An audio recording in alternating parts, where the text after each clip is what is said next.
Morning, everybody. Welcome to this Distinguished Geoscience Australia lecture this morning, which I'm particularly looking forward to because I think there's a great story here that this team have put together in relation to a basin that was thought to be well known and thought to be well explored, our premier onshore basin, the Cooper Basin. But this team of Lisa, Tahani, Diane and Chris took a different approach and has produced a really different view of the basin and its potential longer term. And we've had terrific feedback from industry in relation to the work that's been done. So it's great to have the opportunity to share it with you here today. And before I invite Lisa to the podium to tell you this story, I'd like to present each of the authors with their Sir Harold Raggett Award. So if you'd like to come up and get your certificate, that'd be good. So, Lisa.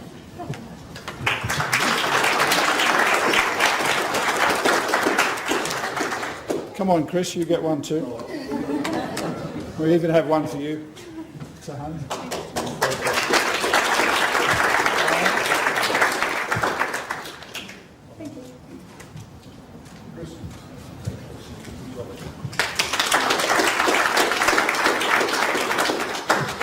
So it's my great pleasure now to ask Lisa to deliver this presentation. Lisa?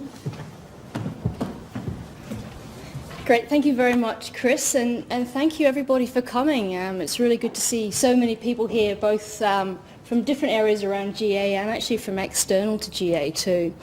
So the title of our presentation today, as advertised, is about the Cooper Basin petroleum prospectivity story. However, I actually have to be straight with everybody up front. We've actually broadened the theme a little bit. This talk isn't just about the Cooper Basin. Instead, we actually really want to talk more about some of the work that we've been doing on petroleum systems analysis and capability building over the last few years.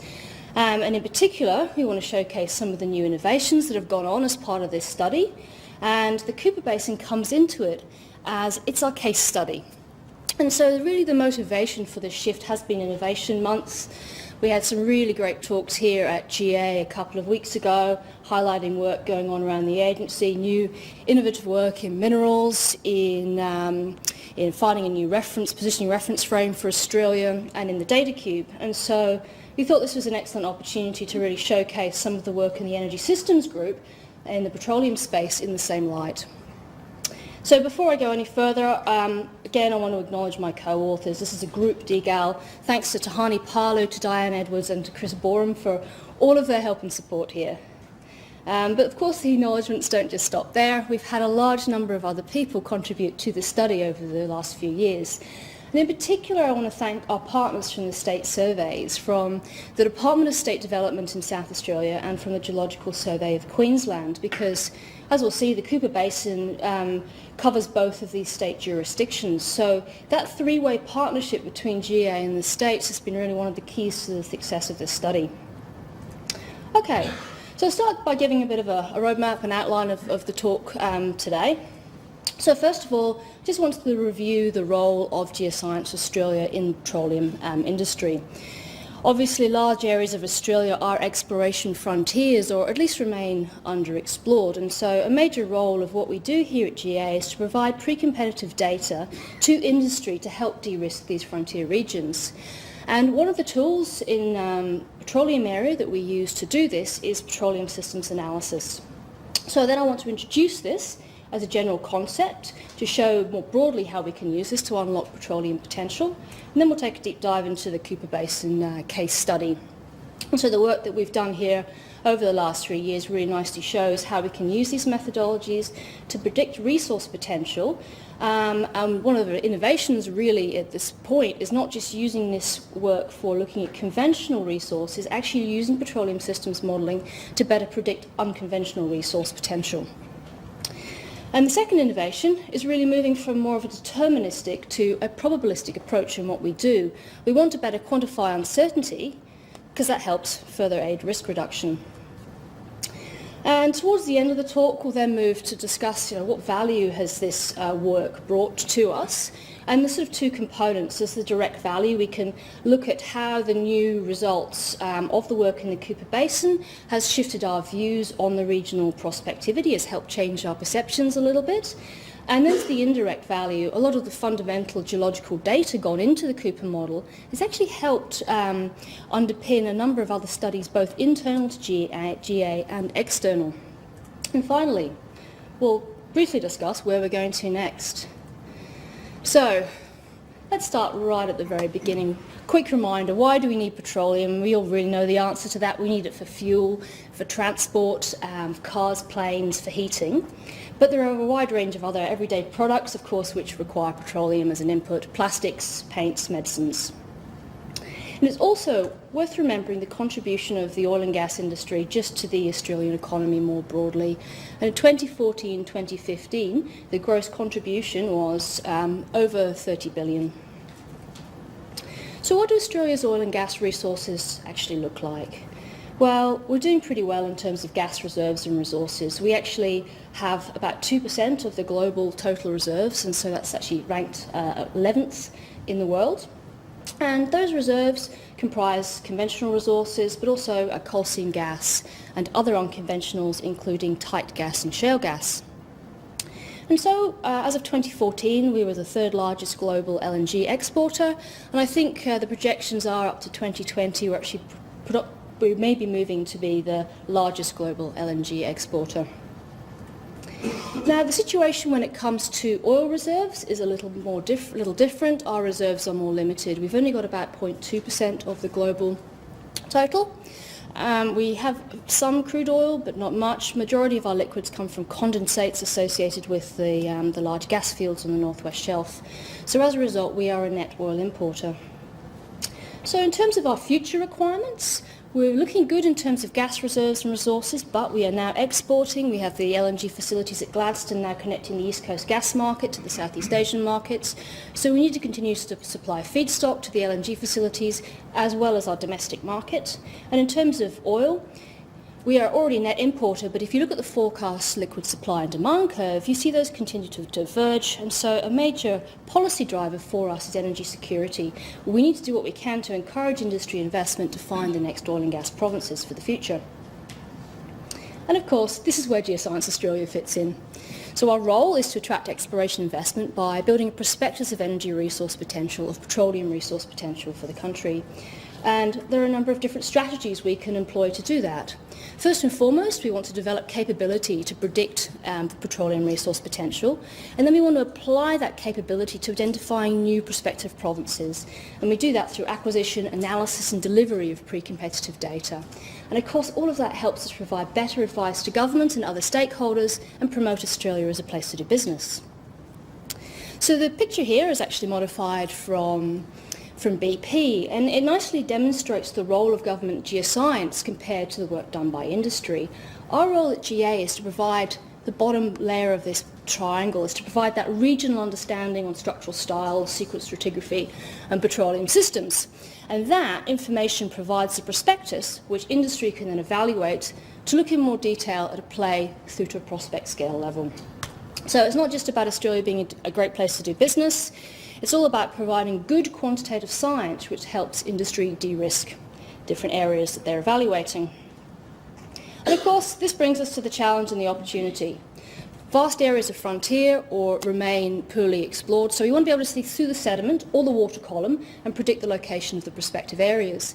So, of course, a big goal for us is to provide the right knowledge base and the technology that will substantially increase the success rate of petroleum exploration in Australia. So at this point, I'm actually going to ask for a little bit of audience participation. I've borrowed the slide from somewhere else in the agency. Is anyone able to actually tell me where I got it from?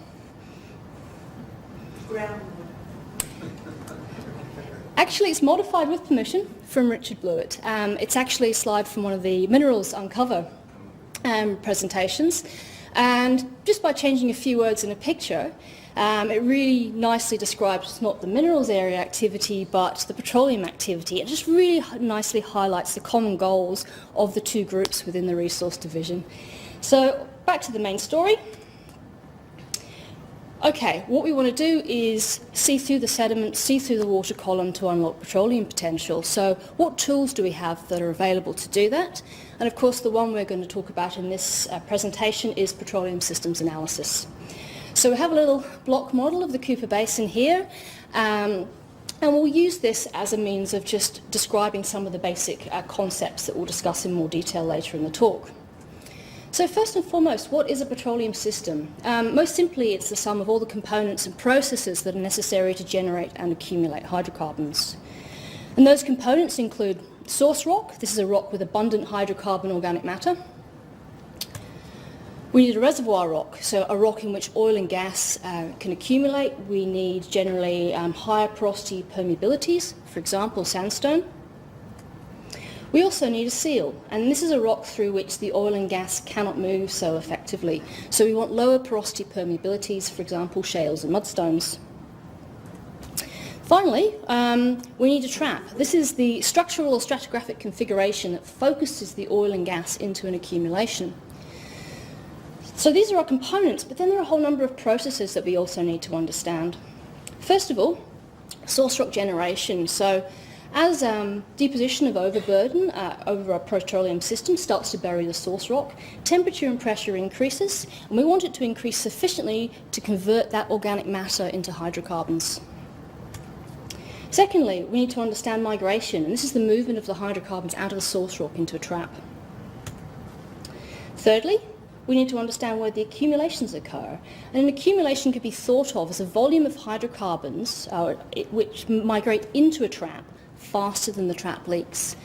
So there are actually a few different types of accumulations I need to introduce here. The first one, the most simple, is what we traditionally think of, and this is our conventional accumulation, a little structural trap here. A conventional accumulation is really nicely defined. You've got a clear reservoir seal contact at the top, a clear oil water contact at the bottom. So it's a nicely defined volume. However, we've heard much more over the last 5 to 10 years about unconventional hydrocarbons, and so those accumulations actually look a little bit different. So the first example of an unconventional accumulation here is shown in red. So this is a shale gas play or a deep coal gas play, and in this case the source rock's generated, but it's been unable to expel from the source rock, so the hydrocarbons remain within that unit. So the source becomes the source and the reservoir at the same time. So that's an example of our shale or deep coal gas play. And another type of unconventional accumulation is a tight or basin-centred gas play.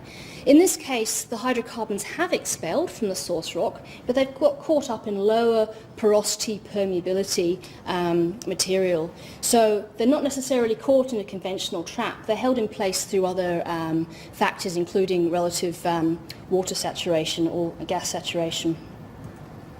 A couple of other processes that we need to be cognizant of. Hydrocarbons have to remain in the reservoir and not be altered by significant additional processes.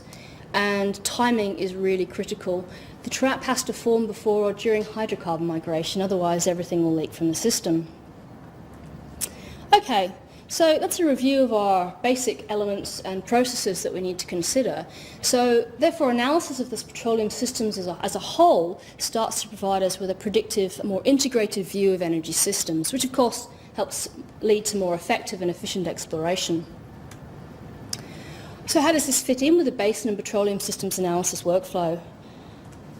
First of all, as with any science project, we start off with data gathering. In our case, we really care about information such as well data, seismic, also potential field, biostratigraphy. The list is pretty long.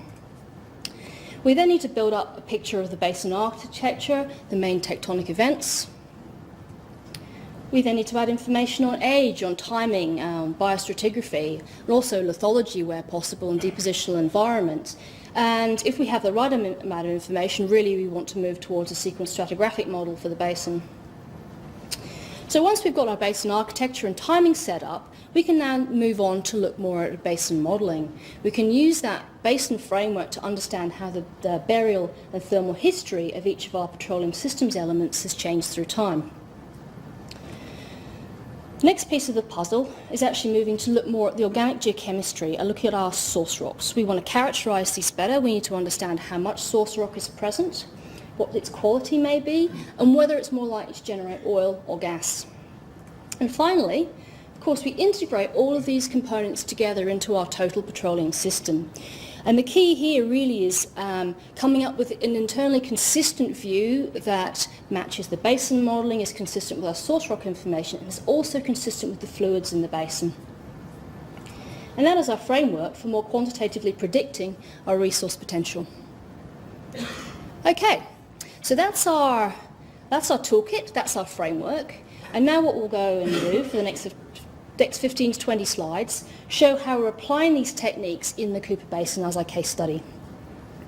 So, Cooper Basin is located in the northeast part of South Australia, the southwest part of Queensland, and it's Australia's largest onshore conventional oil and gas producer. But over the last 5 to 10 years, there's been a significant increase in industry interest in exploration targets in the basin. And it's well positioned in terms of infrastructure, with pipelines to the East Coast gas market and the Gladstone LNG export facilities. So the map here shows the current distribution of conventional oil and gas fields across the basin. Its perception is it's a pretty mature province for conventional, and that is probably the case.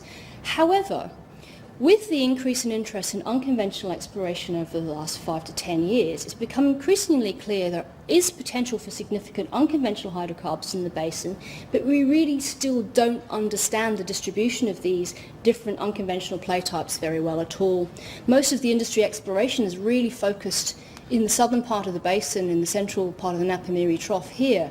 But the question remains, how can we use the lessons learned on unconventional prospectivity in this region to project what may be up here in Queensland? In terms of the petroleum systems, we're looking at a Permian to Triassic non-marine basin, and our principal source rocks are distributed throughout the Permian, and they tend to be coals through to coaly shales through to shales.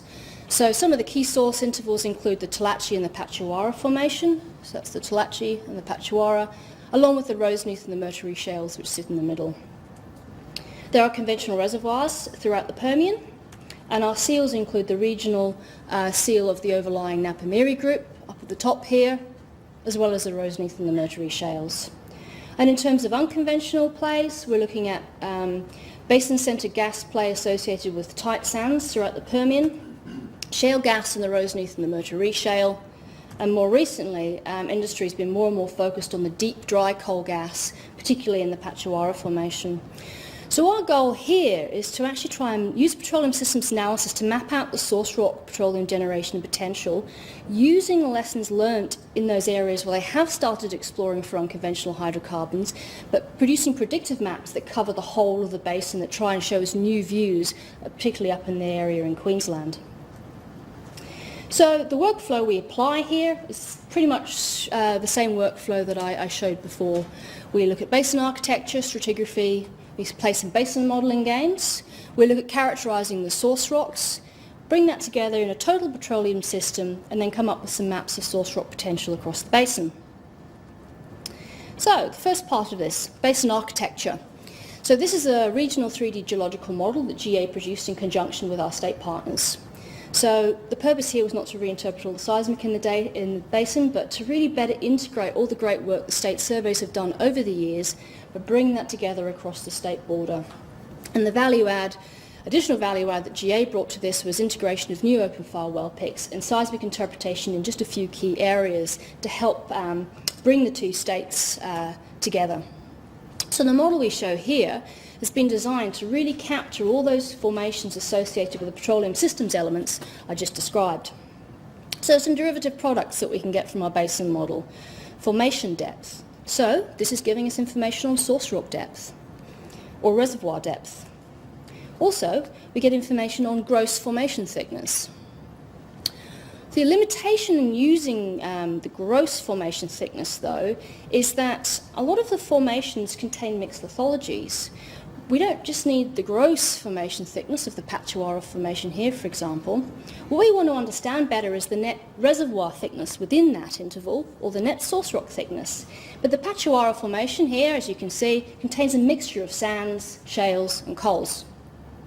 So we can actually start to get a better understanding of how the net source and reservoir thickness varies within this formation using well log analysis. And this is work that's actually really been done by our state partners. South Australia really pioneered this technique in the Cooper Basin about 10, 15 years ago and have continued to develop that work. They've added some new data in more recently for this study. But more excitingly, of course, Queensland have now adopted that methodology. And for this piece of work, they've analysed another sort of 60 to 80 wells across their side of the basin. So we're now able to map out the lithology distribution of sands, silts, coals and shales across the whole area. So unfortunately, these are a little bit out of focus. I apologise for the projector issues. But what they do show is the top map here is net sand thickness and net reservoir thickness. And these two bottom maps here show net coal thickness and net shale thickness for the Patchawarra. These are our source rocks. So a quick example of the difference that this work is already making to understanding to our perceptions on prospectivity, some before and after maps. And what we can see as a result of this new work, we've now removed the border fault.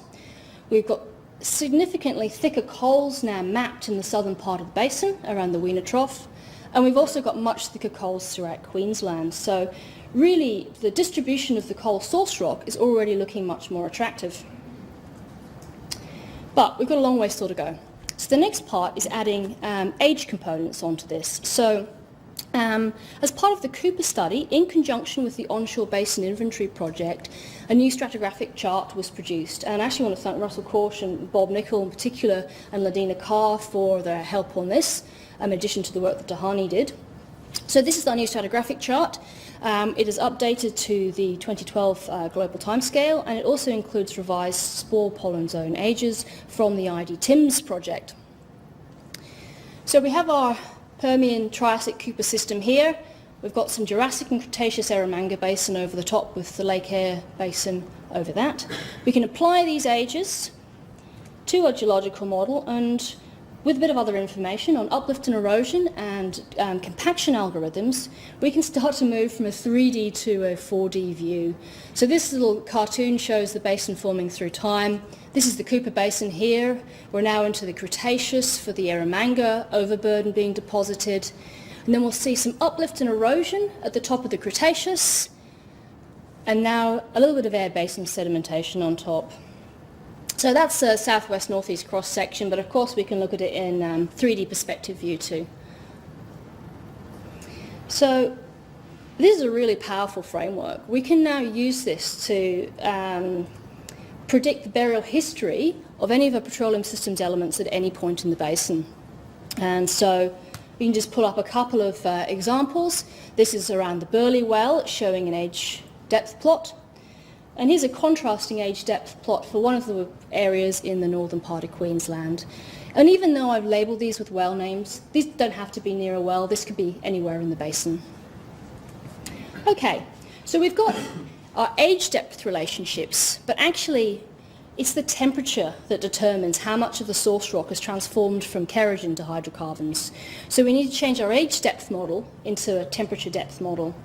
So to do that, we can add thermal properties to our model, and this is the point where I have to acknowledge all the fantastic work that's been done by the geothermal industry, including the work at GA in this space, because we've been able to really capitalise on all that knowledge that GA, Anthony Budd, Ed Gerner and many others, Alison Kirkby, Tony Meixner, all the knowledge they've built up in understanding the thermal regime of the Cooper, we've been able to apply it straight to the petroleum story. So with all of that thermal property information, we've now got a temperature depth model through time. We want to cross-check that it actually does match with observed temperatures in the well, both present day, and observed paleotemperature indicators. And in particular, we use vitrinite reflectance as that marker for paleotemperature. So here's one of our 1D models we use to calibrate for a particular well, the temperature history of the model with what we observe. So what we can see is the time depth profile there, but we're able to calibrate it with, we've got temperature here at the contours of these blue lines, and the maturity, which is effectively our paleotemperature indicator, is mapped out by the colours. And what that shows is for blue areas, any potential source rock in that region remains immature. It's not hot enough to generate oil and gas at that point. In the green areas, we're now into the oil generation window. Yellow through to orange, gas generation, and red is over mature. So here's a comparison between the model and the observed bottom hole temperature for this well. It's looking pretty good. And a comparison between the vitrinite reflectance that's modelled and measured. And the match is really good where we care.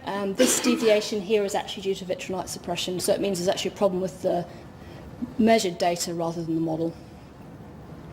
So we take our 1D models, our 3D basin framework, and of course we can start to predict maps of source rock temperature and maturity across the basin.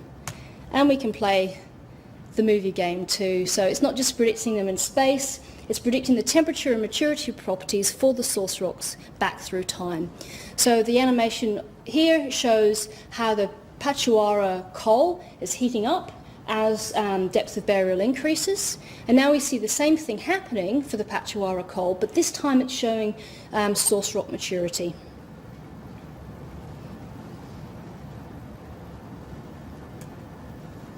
Okay. So that's our burial and thermal history modelling component. Now we need to better characterise our source rocks. We need to understand how much source rock is present, and we need to understand its quality, both by formation and lithology. And this is key because this gives us an indication of the volume of hydrocarbons that may be generated and whether we're looking at oil or gas. And one of the key data set for us here is actually the organic geochemistry data collected from various samples across the basin, including total organic carbon information and Rockeval data. And a lot of that, all of that for Australia, has been well compiled and stored and maintained in our OrgChem database. But for the Cooper, we have a lot of data to deal with. You can see the little 3D animation there, the location of all the OrgChem samples for the Cooper. We've got over 18,000. So a big push for us in this study has been the development of a transparent and defendable workflow for more efficiently mining this big data set. And there's two components to that. We need to be able to QC and then process the data effectively. We also need to be able to integrate it with other multidisciplinary data sets, lithology, formation and age. And that gives us then a GA preferred data set of organic geochem samples with additional properties that we can then use for analysis. So at this point I need to acknowledge Tamara Buckler for all of the work that she's done in maintaining the OrgChem database over the years, not just for the Cooper but for all of Australia. And also big thanks to Ollie Raymond and his team more broadly for continuing to push boreholes, because that's what gives us the lithology, formation and other age information. Our needs are actually really similar to the needs of minerals for the Uncover project in the space. Okay, so now we can map out some source rock properties. First of all, source rock amount by formation. And we're really looking at good to excellent source rocks across the whole of the basin at multiple levels. We can also look at source rock quality or hydrogen index. This determines the volume of hydrocarbons generated or whether we're looking at oil or gas. And the hydrogen index, the source rock qualities are moderate to good. So we're going to get good hydrocarbon generation potential, but it's going to be a bit more gas prone. And the final geochemical component we need to consider are the source rock kinetics.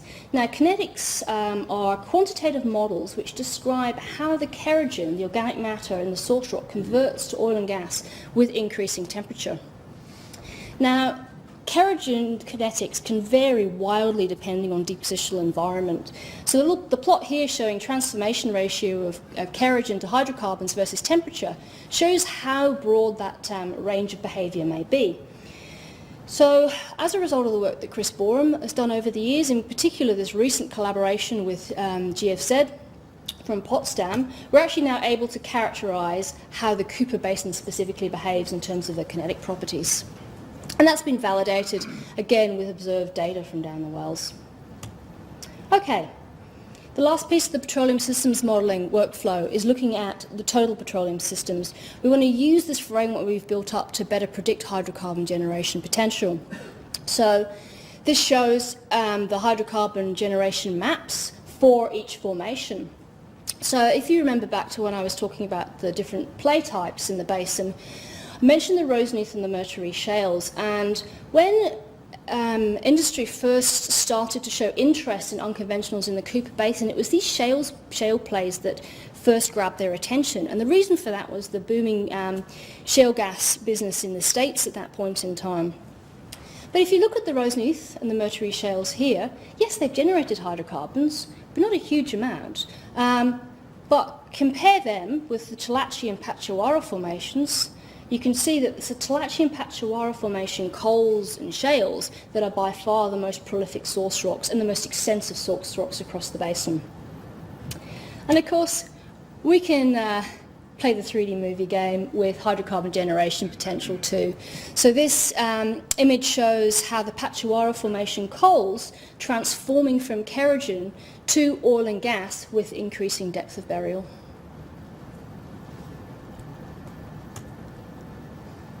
And the final piece of the total petroleum systems, we've looked at total hydrocarbons, but actually we need a better understanding of whether we're going to get oil or gas out of the system. But in addition to that, historically petroleum systems analysis has really just been focused on understanding the conventional accumulations. We want to actually take a more innovative view here and actually show how we can apply it to understanding our unconventional resource potential too. So first and foremost, we can take our total hydrocarbons generated, we can add in various absorption and secondary cracking models to our source rock properties, and we can actually start to map out the oil and gas expelled from our source rock, and this is what you'd use to understand the charge history for your conventional accumulations and your tight gas accumulations. These are your source kitchens. Conversely, we can actually also start to map out oil and gas retained. So this is what stayed in our source rock. But as I highlighted before, this is giving us effectively base accumulation maps for our shale and our deep coal gas plays. So it's really a nice new way of showing how, using that total petroleum systems approach, we can really start to understand not just the conventional prospectivity, but the unconventional prospectivity too. Okay, so to wrap up the workflow piece, really we've gone from some sand dunes and understanding a little bit about the basin as a whole to really being able to map out the different properties and source rock potential for 10 different source intervals across the whole of the basin.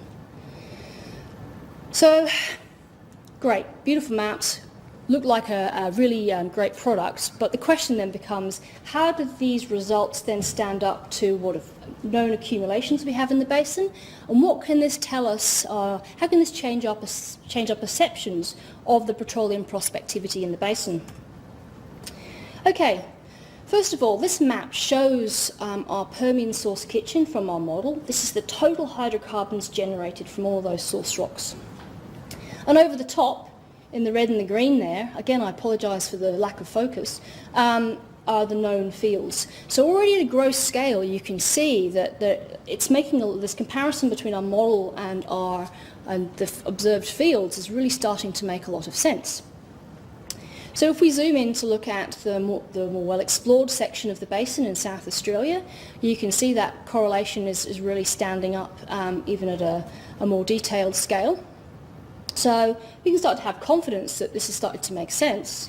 So then we can actually move to further north in the basin. So what can our confidence in this actually then tell us about how this section up in the northern part of Queensland may be behaving?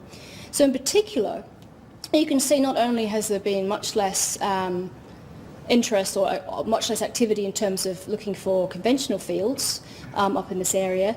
When we started this study, nobody had drilled a well looking for unconventional hydrocarbons north of this midpoint in the basin. So the unconventional hydrocarbon potential of this whole northern section was absolutely unknown.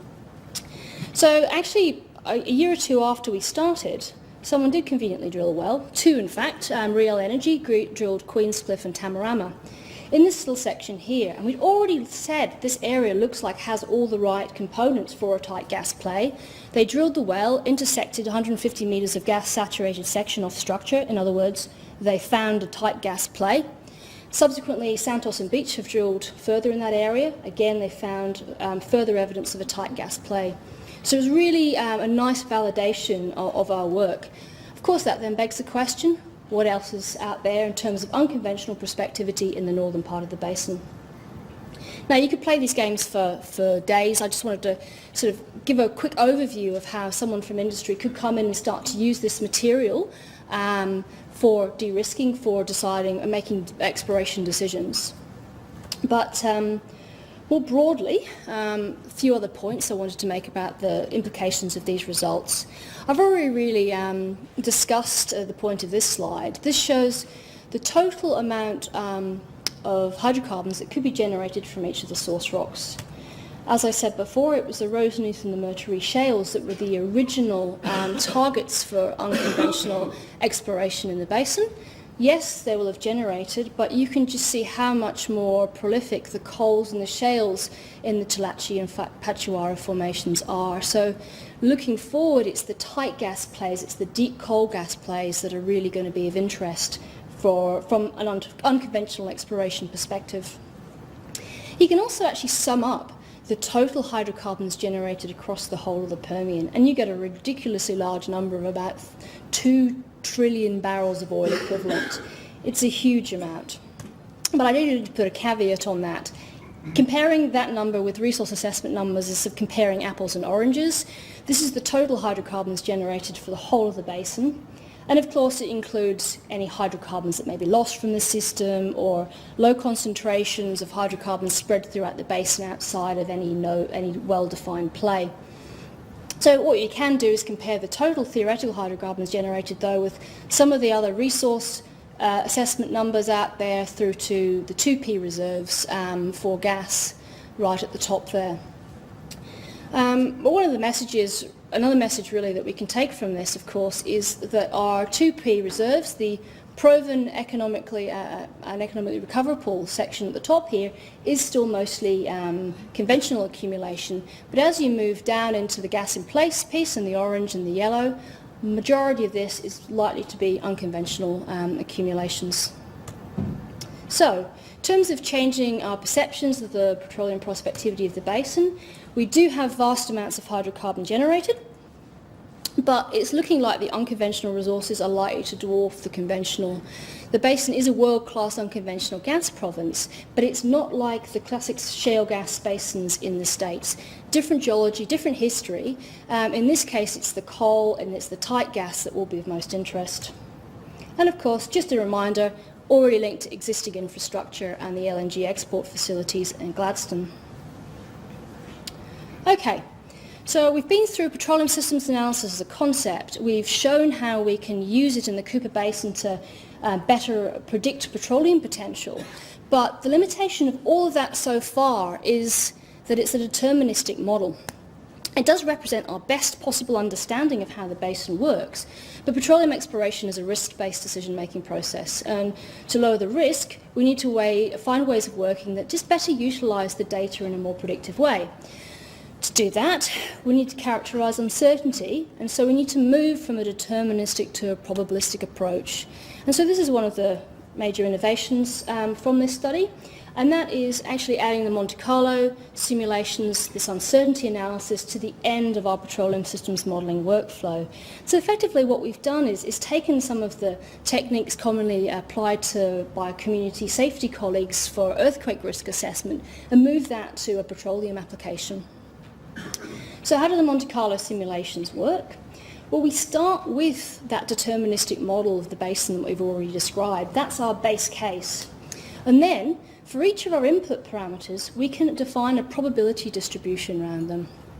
So the Monte Carlo simulations work. You then run the model a large number of times, in our case 3,000.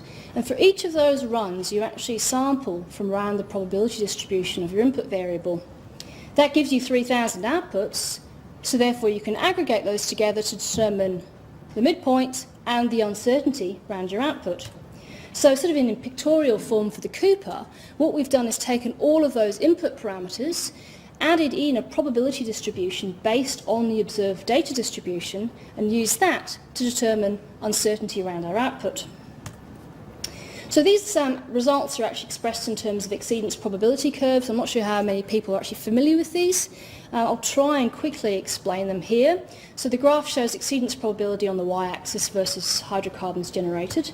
And we'll use the results from the Patchawarra coal source formation, and I'll sort of talk through how to read the graph. So first and foremost, these results show that we have a 90% chance that the Patchawarra Formation coal has generated more than 300 billion barrels of oil equivalent. We've got a 50% chance that the coal's generated more than 500 billion barrels of oil equivalent. And we've actually got a 10% chance that that's exceeded 650 billion barrels of oil equivalent. So what we showed to date in the deterministic model was really equivalent to that midpoint, and now we've actually got an uncertainty distribution around our hydrocarbons generated. So the bar chart I showed earlier of source rock versus amounts of hydrocarbon generated, this is just an equivalent view, but we're not just showing those those P50 cases now. We're actually showing our 90% chance of exceedance, our 50% chance of exceedance in green, and our 10% chance of exceedance in red. So the deterministic values, as I said before, we had about 2 trillion barrels of oil equivalent generated, but we've got a 10% chance that actually we might have doubled that. However, we can also say we've got a 90% chance we've had 800 billion barrels of oil more generated. So that's the first use of the Monte Carlo simulations. It helps us determine the uncertainty around our output, but it also can be used to further investigate which of the input parameters had the biggest effect on that uncertainty. So we did some sensitivities testing, varying the model just by varying each individual input parameter, and plotted up the results using these tornado plots, which show the uncertainty due to each parameter around the base case. And of course, the largest uncertainties in all of this, they really highlight the different parameters which we need to focus our work on in the future to further reduce uncertainty in the overall output. So in the case of the Cooper, for the Patchawarra coal, still a fair degree of uncertainty, especially around hydrocarbon index. But the biggest uncertainty by far is actually associated with the TOC. And this is not an issue with the organic geochemistry, it's actually an issue with the log data analysis. In modelling the shales and coaly shale source rocks, we've actually had to group everything with everything that's a shale, so a TOC of about 1 to 10%, through to shales with lots of coal in them that are under clean coal. So as a result, we've got a really large variation of TOC associated with this particular source.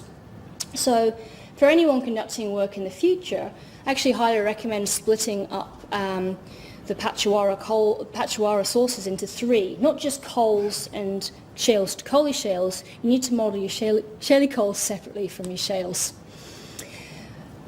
The final little game that we can play is to test the actual impact that GA's work has had on reducing uncertainty.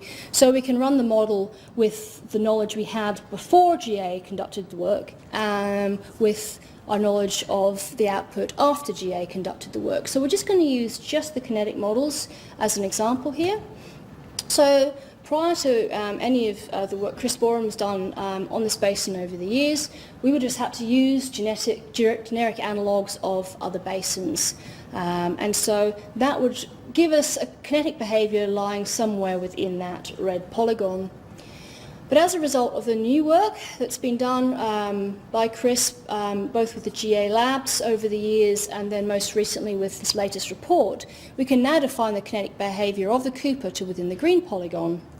So what we're showing is we're going from an unknown uncertainty from plus or minus 25% as a result of the not having an understanding of how the kinetics in the basin behave, through to saying, okay, the uncertainty due to the kinetics is plus or minus 16%, but this actually really reflects the natural variability in the system. This is how the behaviour of the basin needs to feed into uncertainty models. Okay, so those are some examples of some of the more direct value of this work to understanding the hydrocarbon prospectivity of the Cooper Basin specifically. But now I wanted to just touch on some of the indirect value that generation of this fundamental geological data has in terms of how it's fed into other studies, first of all within GA and then external to GA. So first and foremost, I want to highlight the fact that the Cooper prospectivity team and the resource assessment team have been working really closely together over the last few years. A lot of the fundamental data from the Cooper study is underpinning the resource assessment work by Lucci and Anthony and others. But that grassroots collaboration hasn't just stopped at data sharing. We've actually hosted several workshops and training courses jointly with both groups and with our state partners as well. So a big thanks to those guys for really continuing to talk throughout this project. There's also been links between the petroleum area and the bioregional assessment work that's gone on in groundwater. Main purpose of the bioregional assessments is to look at the impact of coal seam gas developments on groundwater resources. And one of the areas that the team looked at was the Cooper subregion of the air basin. So again, another grassroots collaboration. We were able to provide fundamental geological information, particularly on coal and formation thickness, to Martin Smith and others on the Cooper team for the bioregional assessment work. And in return, Martin was really helpful in helping us QC, validate and actually further interpret some of our coal thickness maps. So that was a great outcome, and a big thanks to Martin for his help there. And finally, this work is actually also fed into the CO2 CRC. Recently, over the last couple of weeks, there was a new report published looking at orthogenic carbonates as a natural analogue for mineralisation trapping in the Great Artesian Basin, i.e. an analogue for CO2 storage. And Chris Borum has been the primary researcher at GA involved in this study, but as an independent validation to the results he was getting from the lab work, he needed to check on the thermal history of the Cooper and overlying Eromanga Basin. So he was able to use the work that Tahani and I did for the petroleum study as an independent check for the lab results. And a couple of other government agencies are also up and running with this. First of all, Department of State Development, South Australia, are already using this material for international promotion. A couple of images from one of Barry Goldstein's recent presentations. And the angle they're taking is, yes, their job is to encourage people to go to South Australia, but of course, that promotion will have a much bigger impact if they sell the basin as a whole. In conjunction with that, the USGS are also using our work, or at least an earlier version of. Both Anthony and I visited the USGS at various points over the last few years, and as a result, they're using our fundamental data to underpin their unconventional resource assessments of the Cooper Basin, and that was published just a few months ago. Okay, a few more slides. First of all, just wanted to highlight future work in the Cooper. What we've discussed mostly in terms of petroleum systems analysis here is looking at mapping source rock potential, looking at oil and gas expelled or retained. But of course, some key outstanding questions are actually taking that and then using it to predict migration pathways and look at the conventional accumulation. However, GA's role in this study is really over. Our role was as that regional integrator. However, all of the models you see here now and almost all of the reports are now publicly available. So all this material is available for industry, for academia, whoever they want to take and run with and further investigate as they see fit. But another great outcome of all of this is we found that our state partners have been really excited by the methodologies developed here, and they're actually starting to adopt them. South Australia are already up and running using this work and these models and the software, and Queensland are seriously evaluating it. So we've not only succeeded in building capability within GA, we're actually really starting to help support building capability across other government agencies. And so hopefully the strength of partnership we've developed here will really we'll be able to continue capitalising that forward into the Future X program and other work. Okay, so where's GA going in terms of petroleum systems analysis studies? Well, we've been looking at a very relatively data-rich area onshore in the Cooper Basin. So our goal is actually to try and continue to develop a more agile workflow that we can actually take from this mature basin and apply to other areas around Australia. So Tahani is already leading petroleum systems modelling work in the Browse at the moment. This is using all the fantastic sequence stratigraphic framework that the Browse CO2 storage team pulled together over the last few years. And we'll also integrate some of the lessons learned from her Woodside secondment the other year. So that work will continue over the next few months. It'll be great to see how all that progresses. And I'm going to be working with the Hoopman team. They've collected some really exciting new 2D seismic in the North Perth Basin.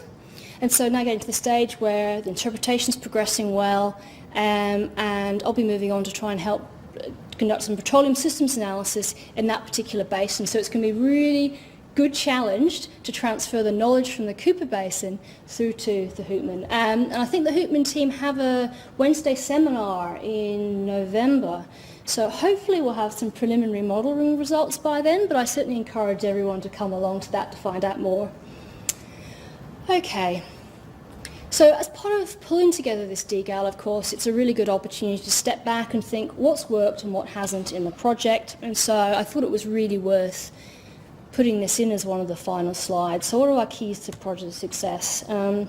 First and foremost, come back to the Cooper project team. I really need to thank everybody here at GA that's helped and all of our collaborators. It's been so important to have a highly motivated and supportive team on board. Everyone has worked so hard to strive to cultivate a really inclusive and positive working environment. It's made such a big difference. We've also had access to a really diverse range of professional expertise, in particular that unique and internationally renowned organic geochemistry capability that we have. This is something that industry, most industry players really rely on GA knowledge for. It's only really the really big companies that can actually afford this expertise, and of course then it mostly remains in-house. And those strong collaborative partnerships, as I've said already, that partnership with the states has been really important. We've also had a big focus on technical excellence, and really we've capitalised on all the great work that Heike Struckmeyer and others have done over the years building petroleum systems modelling capability. But the two major new innovations as a part of the Cooper study have been moving to use petroleum systems analysis for unconventional resource potential mapping, not just conventional, and also moving from that deterministic through to that probabilistic approach. So we're really conducting more and more quantitative science, and these are really state-of-the-art industry workflows that we've been getting excellent industry feedback on. We spent a lot of time writing as well. We really needed to make sure that this wasn't about a couple of individuals in GA being able to do this work. We needed to make sure what we've done is transparent, well documented, and we're not just enhancing GA's capabilities, we're actually helping our states, partners, enhance what they do too. And finally, a big thanks, and really need to acknowledge all the GA services and facilities that have gone in to assist with this work. The GA laboratories, the national scale data sets. I'll come back to the boreholes and the OrgChem databases. They're really crucial for this sort of work in the future. And finally, a huge thanks to everyone in graphics, GIS, and who've provided IT support.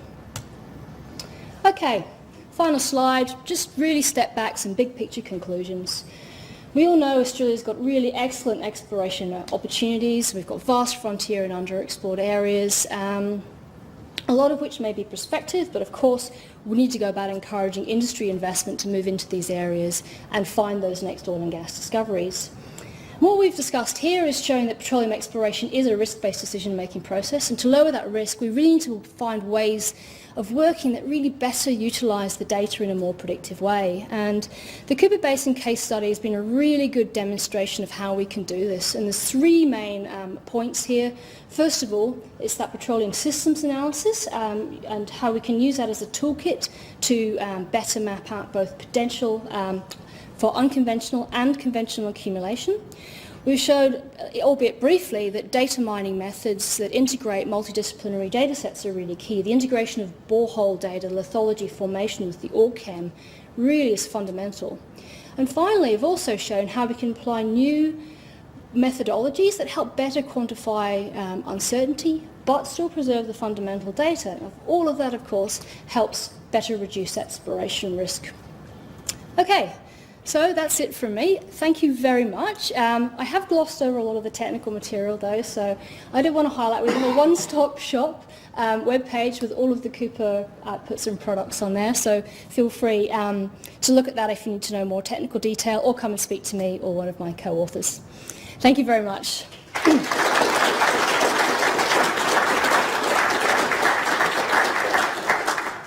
Great job, Lisa. Thank you for such a comprehensive and beautifully presented talk. Very interesting. Thank you. Questions for Lisa? Ken? Yeah, really enjoyed the talk. Just in terms of the unconventional petroleum systems, obviously when you look at this, the work that's been done in the Surat Basin, things like that, stress and strain heterogeneity is a key component of the unconventional versus the conventional petroleum systems. Do you see that as part of the overall prospectivity analysis that you can do? Well, absolutely, it's part of an overall prospectivity analysis that would need to be considered by anyone in industry. We've been a bit limited. Our brief here was that regional integration and using the petroleum systems modelling geochemical capability, so we went as far as the source rocks. But for anyone taking this further, you're right, that geomechanical component, understanding that aspect of the stress and strain would be a really important additional consideration. We do have that expertise in GA, however, with different work priorities, we'll see how that gets applied into the future. So while we're not necessarily going to apply it here, I'm sure we'll be applying those techniques elsewhere.